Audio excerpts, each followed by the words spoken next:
Hello बच्चों, कैसे हो। आज का हमारा जो चैप्टर है ग्रेविटेशन का टॉपिक है एस्केप वेलोसिटी। आज हम एस्केप वेलोसिटी के कंसेप्ट को समझेंगे और उसके बेस पे कुछ न्यूमेरिकल प्रॉब्लम्स सॉल्व करेंगे जो आईआईटी में आई हुई हैं, मेंस में और एडवांस में। तो पहले एस्केप वेलोसिटी की डेफिनेशन देखते हैं, उसके कंसेप्ट को समझते हैं। और सपोज ये हमारा अर्थ है, ये अर्थ है, ठीक है। अर्थ की जो रेडियस होती है वो कितनी होती है? 6400 किलोमीटर। अर्थ की रेडियस कितनी होती है? 6400 किलोमीटर। ये अर्थ का सेंटर है। सपोज ये पॉइंट है ए। यहाँ से हमने किसी बॉडी को, let m is the mass of body या projectile, m is the mass of the projectile, ठीक है। किसी बॉडी को सपोज हमने यहाँ से थ्रो करा, तो ये देखो क्या होगा, कुछ हाइट पे जाएगा और ये फिर क्या होगा, वापस आ जाएगा किसी पॉइंट पे, ठीक है। इसके बाद हम मान लो स्पीड बढ़ाते हैं, तो ये क्या कुछ और ऊपर पे जाएगा और किसी दूसरे पॉइंट पे आके गिर जाएगा। इसके बाद मान लो हम स्पीड को और बढ़ाते हैं, तो थोड़ा सा और ऊपर जाएगा ये और फिर नीचे आ जाएगा। देखो नीचे क्यों आता है, क्योंकि जैसे हम स्पीड यहाँ पे कुछ स्पीड देते हैं, लेट यू स्पीड है। जब हम किसी ऑब्जेक्ट प्रोजेक्टाइल को हमने यू स्पीड से थ्रो किया ऊपर की तरफ, तो ये ऊपर जाएगा। तो ऊपर जैसे जाता रहता है तो इसकी स्पीड क्या होती है, धीरे धीरे कम होती है। और स्पीड कम होने का मतलब क्या है, काइनेटिक एनर्जी भी कम होती रहती है। और एक मैक्सिमम हाइट पे जाने के बाद, जब मैक्सिमम हाइट को अटेंड कर लेता है प्रोजेक्टाइल, तो वहाँ पे उसकी जो वेलोसिटी होती है वो जीरो हो जाती है। और वेलोसिटी जहाँ जीरो हो जाती है, वहाँ से प्रोजेक्टाइल जो है वापस किसी पॉइंट पे आगे अर्थ के सरफेस पे आगे गिर जाता है।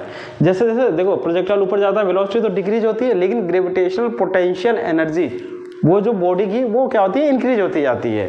लेकिन काइनेटिक एनर्जी क्या होती है, डिक्रीज होती है, क्योंकि वेलोसिटी डिक्रीज होती है। वेलोसिटी डिक्रीज होने से क्या होता है कि किसी पॉइंट पे जाके वो मैक्सिमम हाइट जहाँ होगी, और वहाँ से जाने के बाद वो वापस अर्थ पे आ जाता है। तो सपोज मैं एक पॉइंट ये ए चूज करता हूँ और किसी हाइट पे, लेट ये h इज द हाइट, ये पॉइंट यहाँ बी चूज करता हूँ, ठीक है। अब suppose u, m is the mass of the projectile and u is the initial speed of projectile। अब हाइट h पे पॉइंट b पे आ गए। सपोज हम यहाँ पे लेट वेलोसिटी v हो गई हमारी, v is the velocity at height h पे, ठीक है। अब यहाँ पे लगाओ टोटल एनर्जी लगाओ, total energy at A equals to total energy क्या होगी, बी पे बराबर होगी। ए पे और बी पे टोटल एनर्जी क्या होगी, बराबर है। ग्रेविटेशनल टोटल एनर्जी जो होगा कंजर्वेशन ऑफ एनर्जी, तो टोटल कंजर्वेशन ऑफ एनर्जी का प्रिंसिपल लगाएंगे, तो total energy at A and total energy at B equals, तो टोटल एनर्जी किसके बराबर होता है, काइनेटिक एनर्जी और ग्रेविटेशनल पोटेंशियल एनर्जी। तो काइनेटिक एनर्जी ए पे, kinetic energy at A plus gravitational potential energy at A equals to kinetic energy at B plus gravitational potential energy at B point पे। तो kinetic energy A पे देखो, kinetic energy कितनी होगी, half of m u square. Initial speed क्या है, u, तो half of m u square. Gravitational potential energy क्या होगी पॉइंट ए पे, जब यहाँ पे हमने देखा होगा, तो ग्रेविटेशनल पोटेंशियल एनर्जी इस वाले पॉइंट पे क्या होती है, ये plus minus G M is the mass of the earth, M क्या है, मास ऑफ अर्थ या प्लेनेट, कुछ भी कह लो, मास ऑफ अर्थ इस वाले केस में ले लेते हैं हम। तो minus G M small m क्या है, mass of the projectile. Formula क्या होता है ग्रेविटेशनल पोटेंशियल एनर्जी का, minus G M by r. यहाँ पे क्योंकि डिस्टेंस यहाँ पे इस वाले पॉइंट की सेंटर से डिस्टेंस मेजर करनी है, तो कितनी है, आर इक्वल्स टू, देखो काइनेटिक एनर्जी बी पे कितनी हो जाएगी, वेलोसिटी बी पे कितनी हो गई, v, तो half of m v square. Gravitational potential energy plus कितना हो जाएगा, माइनस जी एम, और यहाँ पे हाइट कितनी हो जाएगी, r प्लस h। तो टोटल हाइट कितनी हो गई, r प्लस h। कहाँ से, डिस्टेंस को सेंटर से मेजर करनी है अर्थ के, तो यहाँ से डिस्टेंस कितनी हो जाएगी, यहाँ पे जब प्रोजेक्ट हमारा पहुँच चुका है तो इसकी डिस्टेंस हो गई ये r और ये प्लस है, तो टोटल डिस्टेंस हो गई r plus h point B पे जब प्रोजेक्टाइल है। तो हमने कंजर्वेशन ऑफ एनर्जी प्रिंसिपल लगाया है पॉइंट ए पे और पॉइंट बी पे। अब देखो क्या होगा, ये क्या हो जाएगा, इस वाले को अगर मैं एक्सटेंड करूं equals to half of m u square minus G M m by r equals to half of m v square minus plus minus minus G M m upon में आर प्लस एच। ठीक है भाई, इस वाले term को ले जाओ इस साइड, तो देखो क्या हो जाएगा, और half of m v square equals to क्या हो जाएगा, ये वाला टर्म किसके बराबर, ये इधर आ गया, ये प्लस में हो जाएगा ये वाला टर्म, तो देखो इसको क्या लिख सकता हूँ मैं, half of m u square minus G M m upon में आर, ये टर्म आएगा, ये माइनस वाला इधर आएगा तो प्लस में हो जाएगा, जी एम एम अपॉन में r plus h. Half of m v square equals to क्या हो जाएगा, half of m u square minus G M, ये वाला टर्म आ गया। अगर मैं क्या करूं, हम देखते हैं कि जो मैक्सिमम हाइट पे वेलोसिटी क्या हो जाती है, जीरो। अगर जो प्रोजेक्टाइल है मैक्सिमम हाइट पे पहुंच जाता है तो एट मैक्सिमम हाइट जब हमने ऑब्जेक्ट को किसी भी प्रोजेक्टाइल का थ्रो कराया तो मैक्सिमम हाइट पे जाएगा, तो वहाँ पे वेलोसिटी क्या हो जाएगी, वहाँ जीरो हो जाएगी, मैक्सिमम हाइट पे वेलोसिटी जीरो हो जाएगी। उस मैक्सिमम हाइट से जो हमारा प्रोजेक्टाइल है वो नीचे अर्थ के ग्रेविटेशनल अट्रैक्शन की वजह से नीचे आ जाएगा मैक्सिमम हाइट पे पहुँचने पे, क्योंकि वेलोसिटी धीरे धीरे डिक्रीज होती जाती है। लेकिन अगर देखें इस वाले इक्वेशन में ये दो टर्म है, ये वाला टर्म और ये वाला टर्म और ये वाला टर्म, अगर ये वाला टर्म किसी तरह जीरो से बड़ा हो जाए, ये टोटल टर्म अगर क्या हो जाए ग्रेटर देन जीरो, तो देखो ये टर्म अगर ग्रेटर देन जीरो हो जाए तो ये तो हमेशा पॉजिटिव ही होगा, तो ये ग्रेटर देन जीरो और ये, तो ये वाला जो टर्म है ये ग्रेटर देन जीरो होगा, मतलब वेलोसिटी, इसका मतलब क्या है, वेलोसिटी जीरो नहीं होगी। इसका मतलब अगर वेलोसिटी किस जो फाइनल वेलोसिटी है जो किसी पॉइंट पे वेलोसिटी अगर जीरो नहीं होगी तो मतलब पार्टिकल जो है वो अर्थ के एटमॉस्फेयर से दूर दूर दूर दूर होता जाएगा और कभी अर्थ पे रिटर्न वापस नहीं आएगा।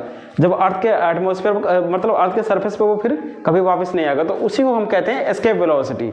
जिस मिनिमम वेलोसिटी से हम किसी बॉडी को, देखो एस्केप वेलोसिटी का मतलब होता है कि जिस मिनिमम वेलोसिटी से हम किसी बॉडी को प्रोजेक्ट करते हैं ताकि वो उस प्लेनेट को छोड़ के चले जाए और फिर कभी वापस ना आए, तो उस मिनिमम वेलोसिटी को बोलते हैं एस्केप वेलोसिटी।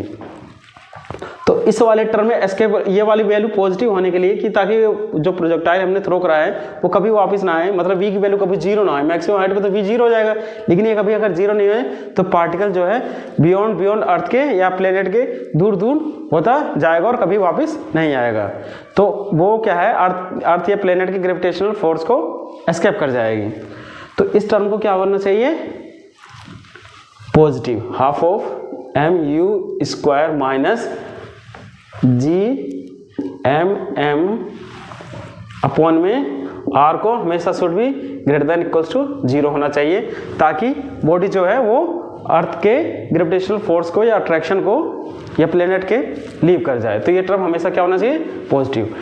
देखो ये वाला टर्म इधर जाएगा तो क्या हो जाएगा, half of m u square greater than equals to क्या हो जाएगा, जी एम एम अपॉन में आर, स्मॉल एम से स्मॉल एम कैंसिल। ठीक है, इसके बाद और क्या हो जाएगा,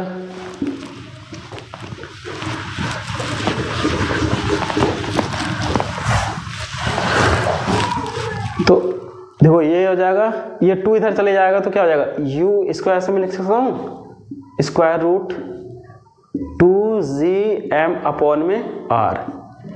तो इसी को बोलते हैं हम escape velocity of a planet. For earth के केस में क्या हो जाएगा, ये तो किसी भी प्लेनेट के लिए वैलिड होगा, for any planet, for any planet.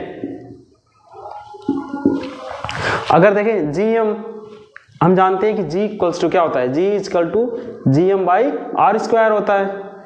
तो gm बराबर किसके हो जाएगा, g r स्क्वायर के। तो u फॉर अर्थ के केस में देखो 2 gm की जगह क्या लिख दूं मैं, g r स्क्वायर अपॉन में आर, एक आर से आर कैंसिल, कितना आ गया √2 GR। अगर मैं अर्थ के केस में लिखूं 2 इंटू जी की वैल्यू 10 ले लेते हैं अगर हम, और आर की वैल्यू कितनी लें 6400 किलोमीटर इंटू 10⁻³ मीटर ऐसा यूनिट में, तो जो इसकी वैल्यू आती है वो 11.2 किलोमीटर पर सेकंड के हिसाब से आती है लगभग। तो वैल्यू कितनी आती है 11.2 किलोमीटर पर सेकंड अर्थ के केस में फॉर अर्थ। अगर इसका मतलब क्या है, अगर हम अर्थ के सरफेस पे खड़े हैं और किसी प्रोजेक्टाइल को या किसी बॉडी को इस मिनिमम वेलोसिटी से, ये मिनिमम वेलोसिटी है, इस मिनिमम वेलोसिटी 11.2 किलोमीटर पर सेकंड से हम किसी बॉडी को थ्रो करते हैं, तो वो जो बॉडी है वो अर्थ के अट्रैक्शन को या ग्रेविटेशनल अट्रैक्शन को छोड़ के चली जाएगी और वापस कभी नहीं आएगी, और इसी को बोलते हैं हम एस्केप वेलोसिटी। तो ये अर्थ की एस्केप वेलोसिटी कितनी होती है 11.2 किलोमीटर पर सेकंड। और ये जो फॉर्मूला है v = √2 GR, ये एनी प्लैनेट्स के लिए वैलिड होगा, लेकिन हम यहाँ पे जी की वैल्यू जब अर्थ के लिए 10 रख देंगे और रेडियस रख देंगे तो कितने आ जाएगी अर्थ का, इस पे अर्थ के केस की वैल्यू आ जाएगी। तो ये फॉर्मूला किसी भी प्लैनेट्स के लिए क्या है वैलिड है।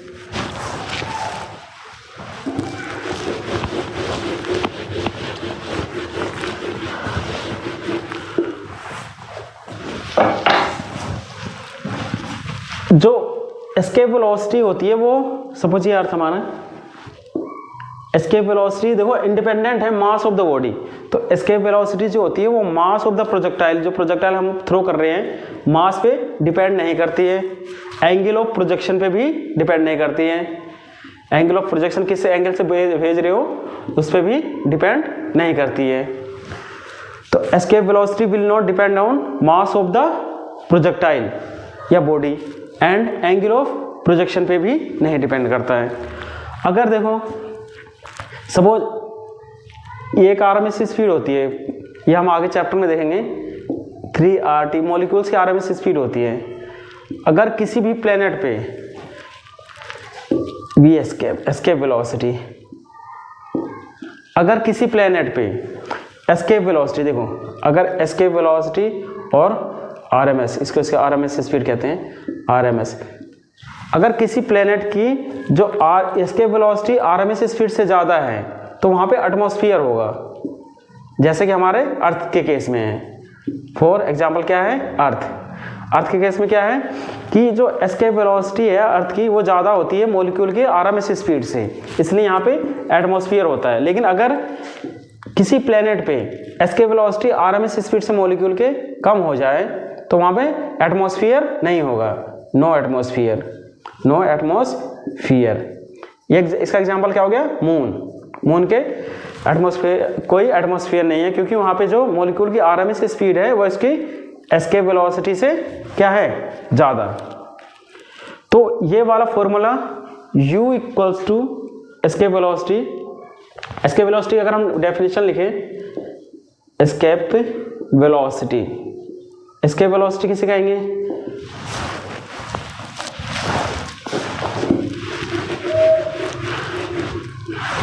मिनिमम वेलोसिटी, ये मिनिमम वेलोसिटी इस पे 11.2 अर्थ के केस में 11.2 किलोमीटर तो कम से कम होनी चाहिए, इससे ज़्यादा हो तब भी वो चली जाएगी, मतलब वापस नहीं आएगी, तो कम से कम इतनी तो चाहिए minimum velocity for a body given so that it will never return to that planet। Minimum velocity किसी ऑब्जेक्ट को हम दें ताकि वो जो ऑब्जेक्ट है वो कभी वापस नहीं आए और अर्थ या प्लेनेट के ग्रेविटेशनल अट्रैक्शन को लीव कर जाए। अब हम क्या करते हैं, एस्केप वेलोसिटी के कुछ प्रॉब्लम्स को लेते हैं जो IITs में आई हुई हैं। चलिए IIT 2015 एडवांस में आया हुआ है एक प्रॉब्लम को लेते हैं। क्वेश्चन देखते हैं, पहले प्रॉब्लम क्या है हमारी। A bullet is fired vertically upward with velocity v from the surface of the spherical planet when it reaches its maximum height its acceleration due to gravity is 1/4 of its value at the surface of the planet. If the escape velocity of the planet is v root n, then n की value बतानी है हमें। Question सामने लिखा हुआ है, देखो suppose ये कोई प्लेनेट है,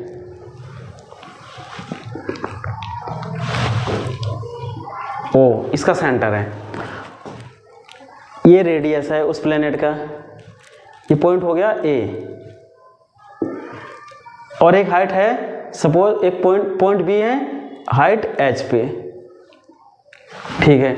अब देखो क्वेश्चन में क्या देखा है, ए बुलेट इज वर्टिकली फायर्ड, एक बुलेट है यहाँ पे, इस बुलेट को हमने वर्टिकली फायर किया है यहाँ पे, a bullet is vertically fired with a velocity v velocity से हमने इसको फायर किया है, इनिशियल वेलोसिटी v है from the surface of the spherical planet, when it reaches its maximum height, v क्या है ये मैक्सिमम हाइट, मैक्सिमम हाइट का मतलब क्या है, यहाँ पे वेलोसिटी क्या हो जाएगी 0, इस पॉइंट b पे वेलोसिटी क्या हो जाएगी बुलेट की 0। It's acceleration due to gravity, यहाँ पे हाइट h पे, जब पॉइंट b पे आ गया है हाइट h पे यहाँ तक, तो एक्सेलरेशन ड्यू टू ग्रेविटी कितनी है 1/4 इस value at the surface of the planet. इस सरफेस पे सपोज पॉइंट a पे एक्सेलरेशन ड्यू टू ग्रेविटी कितनी है g, मैंने मान ली acceleration due to gravity at the surface of the planet कितना है g, तो gh पे कितना हो जाएगा 1/4 of that at the surface of the planet, ये हो गया। If the escape velocity of the planet is v escape की वैल्यू कितनी है v रूट n की वैल्यू बतानी है। अब क्या करना है हमें, टोटल एनर्जी तो बराबर होगी कहां पर a पे और b पे, b क्या है मैक्सिमम हाइट, मैक्सिमम हाइट पे वेलोसिटी क्या हो जाएगी बुलेट की 0, तो आप अप्लाई करो total energy at a equals to total energy at b पे, ठीक है भाई। एक फॉर्मूला हम जानते हैं, इससे पहले देखो g हाइट का फॉर्मूला जानते हैं, g हाइट इक्वल टू क्या होता है g इक्वल अपॉन में 1 प्लस h अपॉन में r का स्क्वायर, ये फॉर्मूला हाइट पे, यहाँ पे gh का फॉर्मूला हम जानते हैं, g अगर किसी हाइट पे पहुंचे तो वहाँ एक्सेलरेशन ड्यू टू ग्रेविटी कितना होगा g equal to g upon में 1 प्लस h अपॉन में r का स्क्वायर। gh की वैल्यू कितनी है g/4, इस वाले हाइट पे कितनी वैल्यू होगी g/4, सरफेस की 1/4, g1 प्लस h अपॉन में r का स्क्वायर, g से g कैंसिल, देखो कितना हो जाएगा 1 प्लस h अपॉन में r का स्क्वायर इक्वल्स टू कितना आ गया 4, या फिर 1 प्लस h अपॉन में r की वैल्यू कितनी आ जाएगी +-2, लेकिन यहाँ +2 लेनी है क्योंकि यहाँ डिस्टेंस है, डिस्टेंस माइनस में नहीं हो सकती। तो देखो ये 1 इधर आएगा तो कितना बचा 1 बचा, तो h अपॉन में r की वैल्यू कितनी हुई 1, या फिर h इक्वल्स टू कितना आ गया r, तो h और r आपस में क्या है बराबर हैं। अब लगाओ टोटल एनर्जी एट a पे और टोटल एनर्जी एट b पे, तो total energy at a equals to total energy at b।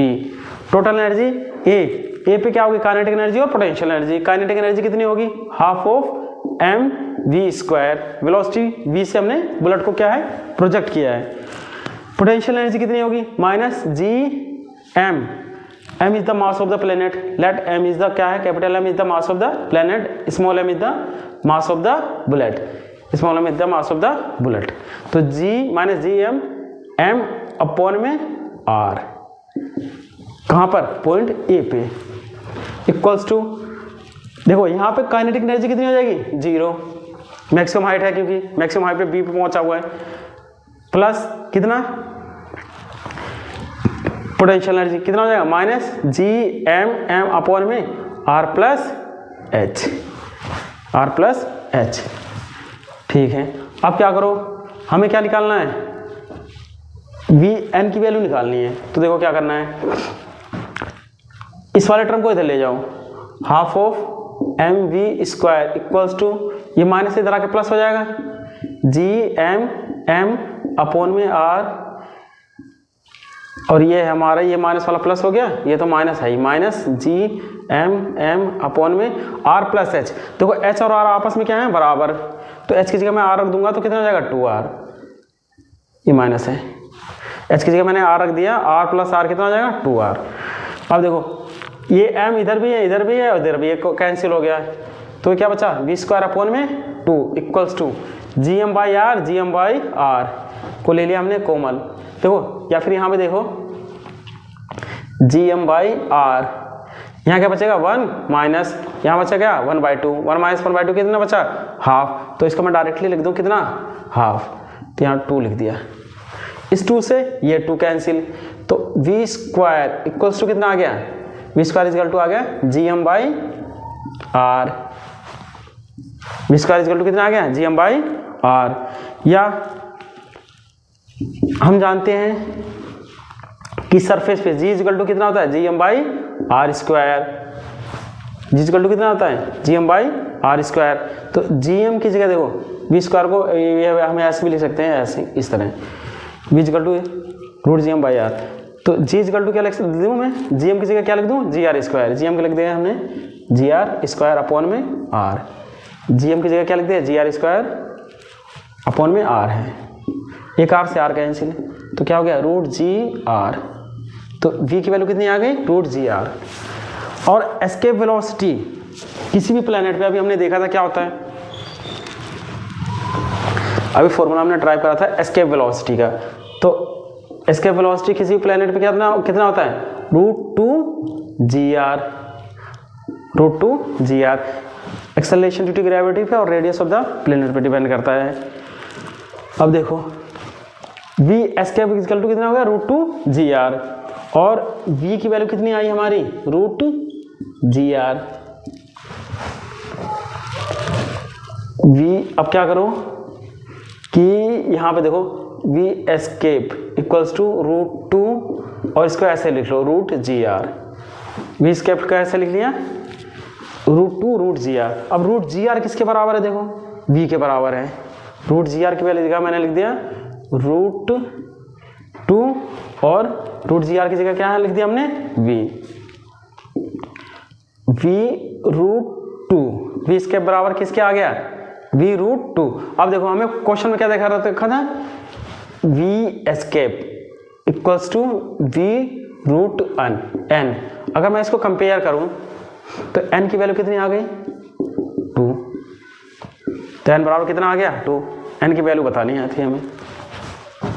दोबारा से अगर एक बार देखें हम, तो वो एक बुलेट को वर्टिकली फायर किया गया है, वेलोसिटी v से पॉइंट ए से मैक्सिमम हाइट b पे पहुंचा, तो हमने a पे और b पे टोटल एनर्जी कंसेप्ट को लगाया है, और gh का रिलेशन हम जानते हैं ये, तो वहां से हमने निकाला कि gh और r के आपस में, h और r का यहाँ से वैल्यू निकाली, h और r आपस में बराबर है, तो टोटल एनर्जी लगाया यहाँ से फॉर्मूला, यहाँ से हमने निकाला v को, v का टर्म कितना आया root g are. v escape जानते हैं हम कितना होता है रूट टू जी आर होता है, ठीक है, रूट टू और रूट जी आर, ठीक है। और इसके बाद रूट जी आर की जो वैल्यू है यहाँ से हमने v के बराबर रख दिया, और v एस के बराबर ये रिलेशन हमें दे रखा था, तो n से n को कंपेयर करा तो n की वैल्यू आ गई 2। ये IIT 2015 एडवांस में आया हुआ प्रॉब्लम है। चलिए एक IIT 2017 एडवांस में आई हुई प्रॉब्लम को लेते हैं। प्रॉब्लम देखो क्या है, a rocket is launched normal to the surface of the earth away from the sun along the line joining the earth and sun. The sun is इतने times heavier than 3 into 10 की power 5 times heavier than the earth. sun इतने times heavier earth से, and it is at a distance of 2.5 into 10 raised to 4 times larger than the radius of the earth. The escape velocity from the earth gravitational field is इतनी है, अर्थ के जो escape velocity है. The minimum velocity required for the rocket to leave the earth sun system is कितनी होगी। Minimum velocity rocket की कितनी होनी चाहिए ताकि वो अर्थ और सन के सिस्टम को लीव कर जाए। इसका एक बार मैं डायग्राम बनाता हूँ। देखो सपोज ये सन है और ये हुआ हमारा अर्थ, इसका सेंटर है, इसका सेंटर, ये इसका सेंटर है। क्वेश्चन में rocket is launch normal to the surface, यहाँ से रॉकेट को नॉर्मल से लॉन्च कर रहे हैं। यहाँ पे हमारा रॉकेट है, रॉकेट है, ये नॉर्मल टू द सरफेस से हम इसको लॉन्च कर रहे हैं। लेट मैं मानता हूं कि R E is the radius, इधर ना लिख के इधर लिखते हैं, let R E is the radius of earth, radius of earth, and M E mass of earth, mass of earth.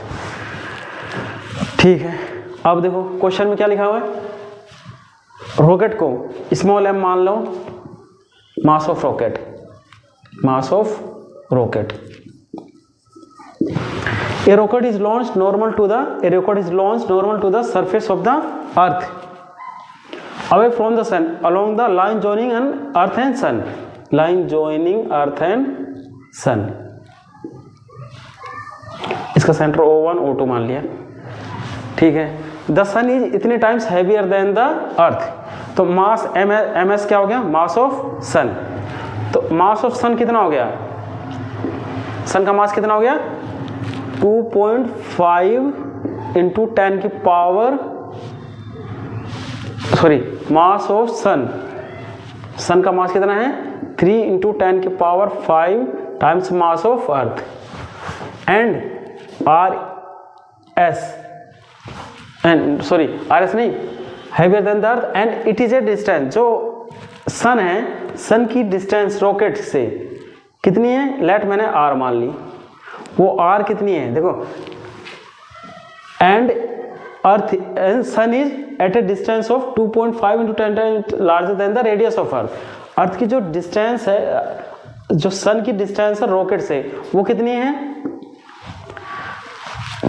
2.5 into 10 की power 4 times radius of earth. यहाँ question में देखो समझो, the sun is 3 into 10 times, sun का जो मास है, mass of अर्थ के इतने टाइम्स है, और जो सन है वो रॉकेट से कितनी डिस्टेंस पे है, रॉकेट से कितनी डिस्टेंस पे है 2.5 इंटू 10 की power times 4 times larger than the radius of अर्थ। ये सन इस रॉकेट से इतनी दूरी पे है, जो इसकी रेडियस है उसका इतना मल्टीप्लिकेशन है 2.4 इंटू 10 की time power 4 times radius of the earth. अब जो अर्थ यहाँ escape velocity from the earth gravitational field, escape velocity earth की कितनी है 11.2 किलोमीटर पर सेकेंड। एस्केप वेलोसिटी का फॉर्मूला क्या होता है √2GRE, √2GRE, या फिर हम ये भी जानते हैं square root of 2GME upon में RE। इसका फॉर्मूला आता है एस्केप वेलोसिटी का 2GME the mass of the earth, RE the radius of the earth. The minimum velocity required for the rocket, rocket को कितनी मिनिमम वेलोसिटी दे ताकि ये अर्थ और सन के सिस्टम को लीव कर जाए। ये आप क्या करो, टोटल एनर्जी कंजर्वेशन लगाओ, जब ये पॉइंट ए पे है और जब ये इनफाइनाइट डिस्टेंस पे है, तो वहाँ पे टोटल एनर्जी क्या होगी पॉइंट ए पे, और जब ये लीव कर गया सिस्टम को, पूरे सिस्टम को ये लीव कर गया, लिखा ना the minimum velocity required for the rocket system to leave the earth और सन के सिस्टम को लीव कर गया। तो ए पे जब ये होगा तो देखो टोटल एनर्जी क्या होगी, काइनेटिक एनर्जी और पोटेंशियल एनर्जी।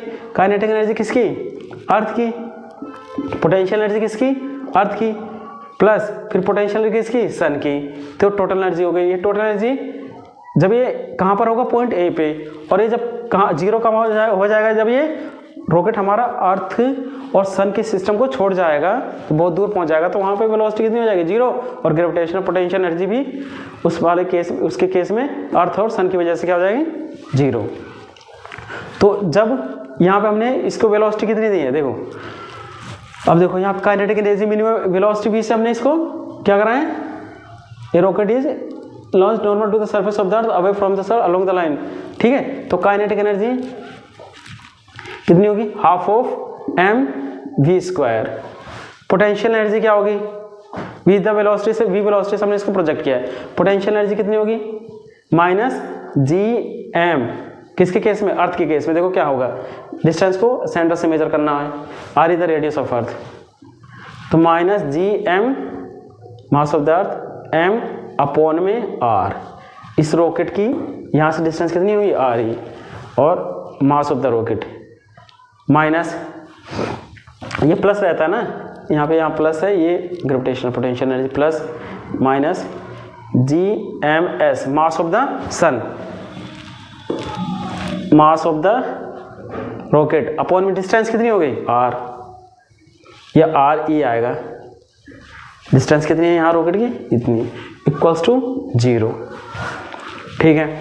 इस वाले टर्म को देखो, ये माइनस माइनस इधर आके प्लस हो जाएंगे, ठीक है। तो कितना हो जाएगा, half of mv² equals to कितना हो जाएगा GMEm अपॉन में RE प्लस GMSM अपॉन में R। स्मॉल m से स्मॉल m को उड़ा दो, ठीक है।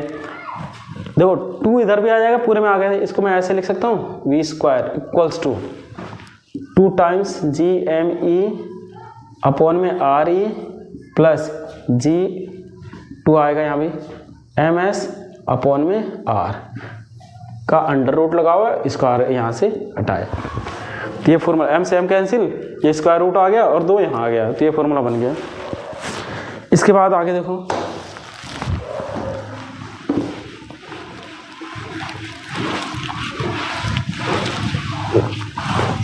आगे हम सोल्व करें अगर, और v इक्वल्स टू क्या हो जाएगा 2GME अपॉन में RE,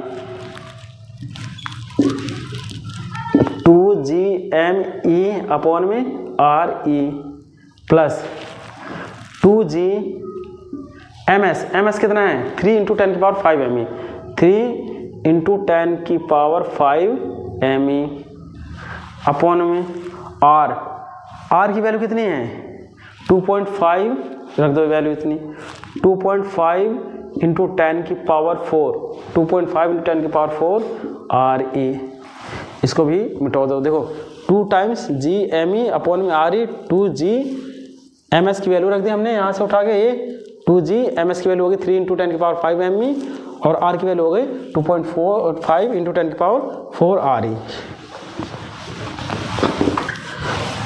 नेक्स्ट देखो 2GME RE कॉमन है, तो ले लो कॉमन, 2GME अपॉन में RE को कॉमन ले लो, क्या बचा 1, 2GME RE कॉमन आ गया, तो 1 प्लस यहाँ क्या बचा 2GME कॉमन बचा 3 × 10⁵ अपॉन में 2.5 × 10⁴, ये बचा भाई। देखो 2GME और RE इधर चले 3 × 10⁵ अपॉन में 2.5 × 10⁴, ये बचा हमारा।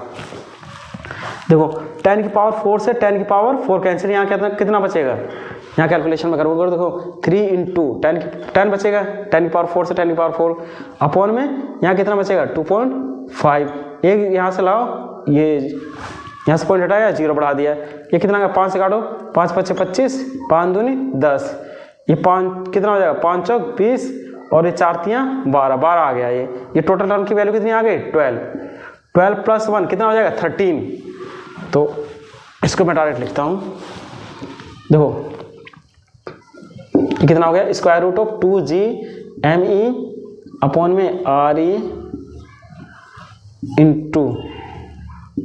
13, इसकी टोटल की वैल्यू क्या है √ में 13 इक्वल्स टू, देखो √2GME RE की वैल्यू कितनी होती है 11.2 km/s, 11.2 km/s। तो ये स्क्वायर रूट को मैं ऐसे लिख सकता हूँ क्या, √2GME अपॉन में RE × √13, इसकी वैल्यू हो गई कितनी पूरे की 11.2 किलोमीटर, 11.2 × √13 km/s। इसको सोल्व करते हैं लगभग ये 40 से 41 के करीब आता है, 40 पॉइंट समथिंग आता है km/s। तो कितनी स्पीड से हम रॉकेट को लॉन्च करें ताकि ये अर्थ और सन के सिस्टम को लीव कर जाए, वैल्यू कितनी आ गई 40 पॉइंट समथिंग km/s। चलिए IIT 2010 में आए प्रॉब्लम को लेते हैं। प्रॉब्लम देखो, gravitational acceleration on the surface of the planet, किसी प्लेनेट पे ग्रेविटेशनल एक्सेलरेशन कितना है √3/11g। जी क्या है यहाँ पे acceleration on the acceleration due to gravity जो है अर्थ के सरफेस पे है वो लिखा हुआ है। The average mass density of the planet, किसी उस प्लेनेट की डेंसिटी कितनी है एवरेज जो है 1/3 times that of the earth की एवरेज की डेंसिटी के बराबर है। Escape velocity of the earth 11 km/s है, then the escape velocity of the planet की बतानी है मुझे। देखो ये सपोज हमारा कोई प्लेनेट है और ये है अर्थ, ये प्लेनेट हो गया और ये है अर्थ। तो देखो पहले gravitational acceleration on the surface of the planet, अगर g क्या है, acceleration due to gravity at the surface of the planet कितनी है, इसके सरफेस पे, अर्थ के सरफेस पे एक्सेलरेशन ड्यू टू ग्रेविटी कितनी है जी। तो प्लेनेट के सरफेस पे कितनी हुई, यहाँ पे सरफेस पे, प्लेनेट के सरफेस पे एक्सेलरेशन ड्यू टू ग्रेविटी कितनी दे रखी है उन्होंने, जी प्लेनेट मानूं कहूँ मैं इसको, तो जी प्लेनेट के सरफेस पे कितनी है, √3/11 दैट ऑफ जी के सरफेस पे एक्सेलरेशन ड्यू टू ग्रेविटी अर्थ के सरफेस के बराबर है। क्वेश्चन में the average mass density of the planet is 1/3 times that of the अर्थ। रो मैं मान लेता हूं डेंसिटी ऑफ द किसकी है, अर्थ की, ठीक है भाई। तो प्लेनेट की डेंसिटी कितनी है, रो प्लेनेट इक्वल्स टू कितनी है, 1/3 times that of the earth, ये दे रखा है प्रॉब्लम में। If the escape velocity of earth, escape velocity earth की दे रखी है हमें कितनी, 11 किलोमीटर पर second. Then the escape velocity of planet, escape velocity मुझे बतानी है किसकी, प्लैनेट की कितनी होगी। अच्छा एक फॉर्मूला जानते हैं हम, G इक्वल्स टू GM/R²। अगर अर्थ के केस में ले लूं M बराबर क्या होता है, डेंसिटी के टर्म में और वॉल्यूम के टर्म में, मास बराबर क्या होता है, वॉल्यूम इंटू डेंसिटी 4/3πr³। इसको देखो मैं, अगर ये रेडियस r है, 4/3 स्फीयर होते हैं ना, 4/3πr³ into rho is the density, upon में r² से r² कैंसिल, कितना बचा 4/3π g r और रो। इसका मतलब है जो g है देखो किसके प्रोपोर्शनल है, 4/3π और g ये तो कांस्टेंट होते हैं, तो r और रो के क्या है प्रोपोर्शनल, तो g is proportional to r and rho. या फिर हम ये भी कह सकते हैं कि r किसके प्रोपोर्शनल है, r जो रेडियस है किसके प्रोपोर्शनल होगा, g/रो के। एस्केप वेलोसिटी किसी भी प्लेनेट के हम जानते हैं जनरल क्या होता है, √2, एस्केप वेलोसिटी क्या होता है, √2gr। एस्केप वेलोसिटी किसके बराबर होता है, √2gr। या एस्केप वेलोसिटी प्रोपोर्शनल किसके होगा, देखो gr के प्रोपोर्शनल होगा, ठीक है। एस्केप वेलोसिटी और भी इसको करो, अगर मैं देखो g और r किसके प्रोपोर्शनल है, g/रो के, तो इसका मतलब है एस्केप वेलोसिटी किसी भी प्लेनेट पे किसके प्रोपोर्शनल होगी, g²/रो के। एस्केप वेलोसिटी किसके प्रोपोर्शनल होगी, g²/रो के। ये सारी चीजें आपको समझ में आ गई होंगी। अब क्या करो, प्लेनेट और अर्थ के लिखते हैं, escape velocity for planet upon में एस्केप वेलोसिटी फॉर अर्थ। देखो किसके प्रोपोर्शनल है, एस्केप वेलोसिटी g²/रो। तो मैं प्लेनेट के अगर केस में लिखूंगा तो किसके आप इक्वल्स टू क्या लिखूँ मैं यहाँ, g², देखो प्लेनेट के केस में g² प्लेनेट में अपॉन में रो प्लेनेट का, अर्थ का लिखूंगा तो g², हमने अर्थ की ले रखी है कितनी सरफेस पे g, अपॉन में रो का स्क्वायर का under root, total under root कर दिया, इक्वल्स टू ये क्या होगा, रो स्क्वायर ऊपर जाएगा, देखो क्या आ जाएगा ये g² planet into rho upon में g² इंटू रो p का रूट, इक्वल्स टू ये स्क्वायर है इसके फिर अंडर रूट है, तो इसको मैं क्या लिख सकता हूँ, gp अपॉन में g इंटू रो अपॉन में रो p का अंडर रूट। ये अंडर रूट से बाहर आ गया, स्क्वायर से अंडर रूट कैंसिल हो गया, gp अपॉन में g, देखो gp अपॉन में g ये इधर आएगा, तो इसको हम कैसे लिख सकते हैं, gp अपॉन में g को कैसे लिख सकते हैं, √3/11, gp/g इसके डिनोमिनेटर में आ जाएगा, तो gp/g को क्या लिख सकते हैं, √3/11 into square root p by rho p, rho अगर density of the earth upon में ये इसको इधर ले जाऊं मैं तो ये कितने किसके बराबर हो जाएगा, 3 के, तो रो अपॉन में रो p किसके बराबर है, ये देखो इसके डिनोमिनेटर में जाओ ये इधर आ जाएगा, समझ लोगे, ठीक है। ये कितना आ गया, इसका रूट ऑफ ये इतना आ गया 3/11, तो एस्केप वेलोसिटी कितना हो जाएगा, देखो ये देखो, escape velocity for planet equals to कितना हो जाएगा, escape velocity for earth, escape velocity ये क्रॉस मल्टीप्लाई में जाएगा यहाँ, एस्केप वेलोसिटी अर्थ की कितनी है 11 इंटू फैक्टर कितना 3/11, 11 से 11 कैंसिल, कितना आ गया 3 किलोमीटर पर सेकेंड। तो एस्केप वेलोसिटी प्लैनेट की कितनी आ गई 3 किलोमीटर पर सेकेंड। क्वेश्चन देखो यहाँ जो लिखा हुआ था उसके हिसाब से हमने ये चीज़ें डाटा लिखी, ये जी इक्वल टू GM/r², जी का रिलेशन देखा और एस्केप वेलोसिटी का प्रोपोर्शनलिटी देखा और फिर escape velocity of planet upon में एस्केप वेलोसिटी ऑफ अर्थ का रेशियो लेके और एस्केप वेलोसिटी ऑफ अर्थ की जो वैल्यू आई है वो कितनी आई है, ये आई है, और एस्केप वेलोसिटी ऑफ अर्थ में हमने मल्टीप्लाई कर दिया तो वैल्यू आ गई हमारी 3 किलोमीटर पर second escape velocity for the planet के लिए।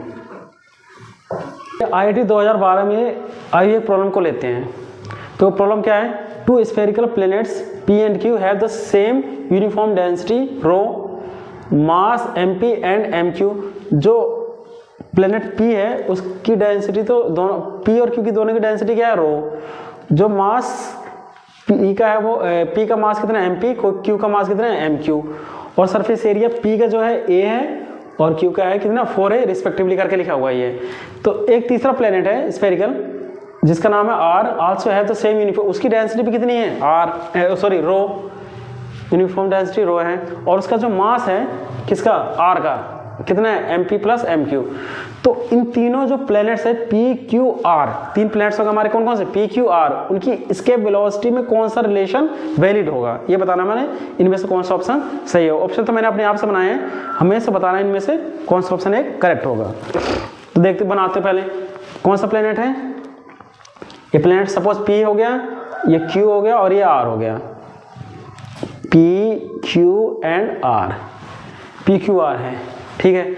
इनकी डेंसिटी देखो, डेंसिटी कितनी है P की रो, और इसकी भी डेंसिटी कितनी है रो, और R की भी डेंसिटी कितनी है रो, तीनों की डेंसिटी सेम दे रखी है। सरफेस एरिया इसका कितना है, नहीं मास लिखो पहले, मास कितना है,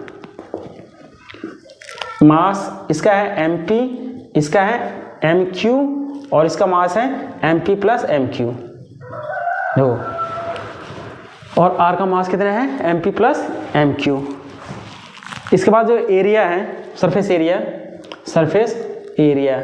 कितना है इसका A, P का कितना है सरफेस एरिया A और इसका 4A, ठीक है भाई। इसका मैं पता नहीं सरफेस एरिया क्या है,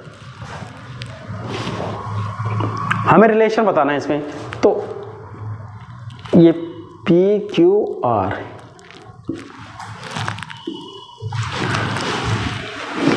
अब इसके बाद देखो हम जानते हैं कि रिलेशन क्या होता है कि सरफेस एरिया किसका,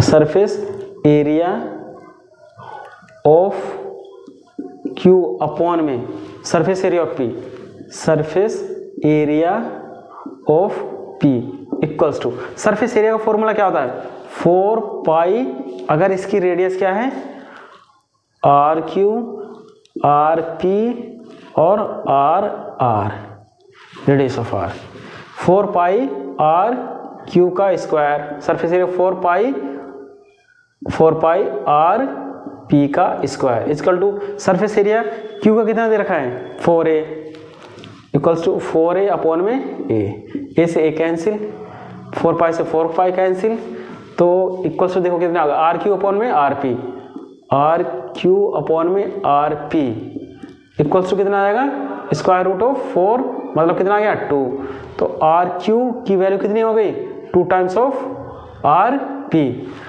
हमने सपोज लेट जो RP है रेडियस ऑफ P वो कितना है R, तो देखो रेडियस ऑफ RQ कितना आ जाएगा 2 टाइम्स ऑफ R, RQ का रेडियस कितना आ गया इतना।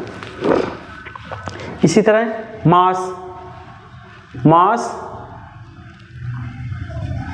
ऑफ किसका Q का, मास बराबर कितना है, मास P का कितना है MP और Q का मास कितना है MQ, ठीक है। तो मास का रिलेशन कितना होता है, मास बराबर क्या होता है, मास बराबर क्या होता है volume 4/3 pi r cube into rho. 4/3 pi generally ये होता है।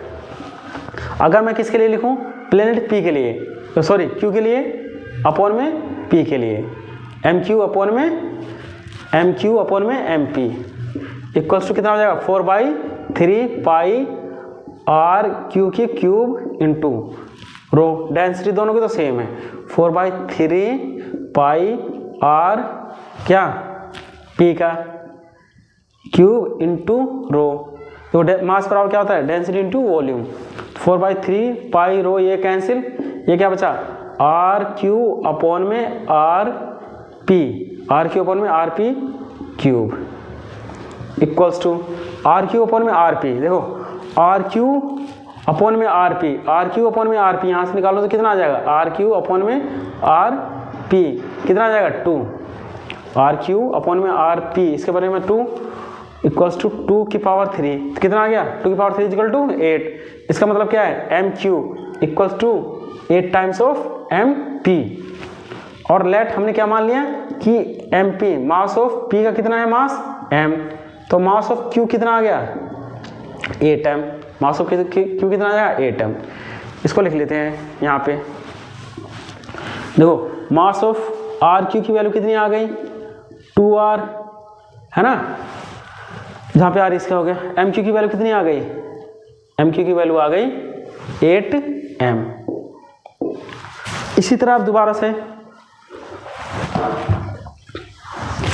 मास ऑफ क्या निकालो R अपॉन में mass of P।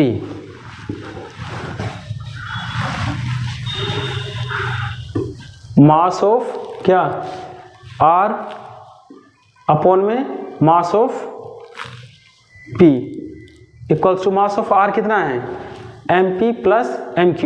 Mass of तो मास हो MP प्लस MQ की वैल्यू कितनी आ जाएगी MP प्लस MQ। तो MP की वैल्यू कितनी है मास, MP का मास हमने कितना माना था M, MQ का मास कितना आ गया 8m, तो MP प्लस MQ इसका मास कितना आ गया 8m 9m। तो मास ऑफ Q इसका कितना आ गया MR का मास कितना आ गया 9m और इसका मास कितना आ गया, इसका मास तो M मान लिया है तो इसका मास कितना हो गया 8m और इसका मास कितना आ गया 9m। ठीक है, अब मास ऑफ R अपॉन में mass of P, mass of P equals to कितना हो जाएगा। देखो मास बराबर क्या होता है density into volume 4/3 pi R cube R की cube into rho, density same है तीनों की, अपॉन में 4/3 पाई R/3 RP की क्यूब इंटू रो। 4/3 से ये देखो सब कैंसिल हो गया, क्या बचा R अपॉन में RP की पावर 3। अभी हमने इसकी जो रेडियस मानी थी R के टर्म में मानी थी R, इसकी रेडियस क्या मानी थी R। ठीक है, तो कितना हो गया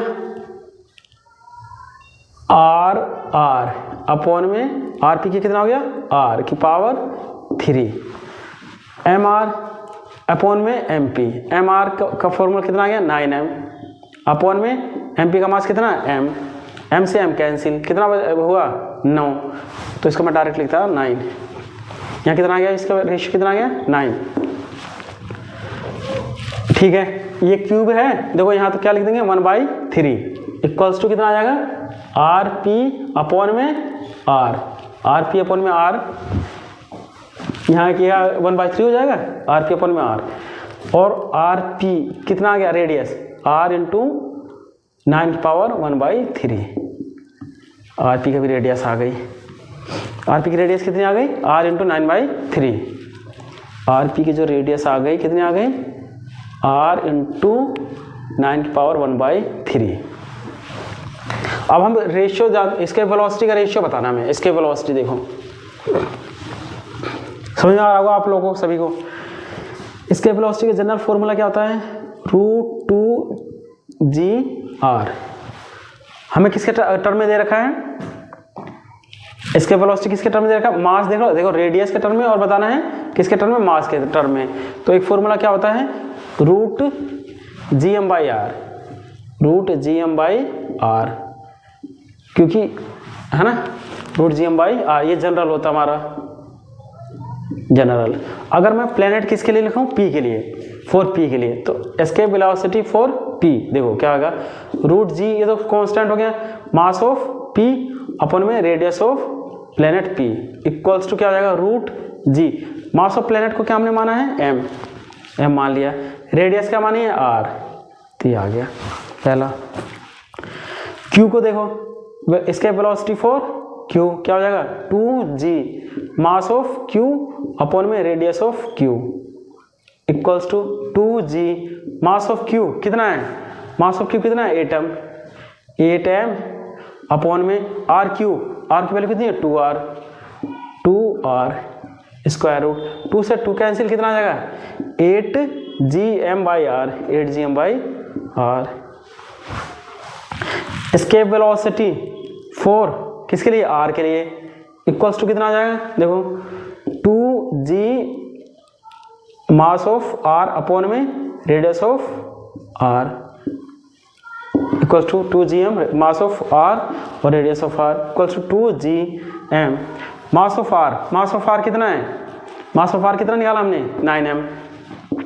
9m अपॉन में radius of R, radius of R कितना है, आर पी की रेडियस, आर पी सॉरी नहीं R R, radius of R, radius of R की कितनी है, आर इंटू 9 की पावर 3, आर इंटू 9 की पावर 1/3 का अंडर रूट इक्वल्स टू देखो कितना हो गया, 9 दूनी 18 gm अपॉन में 9 की पावर 1/3 इंटू आर।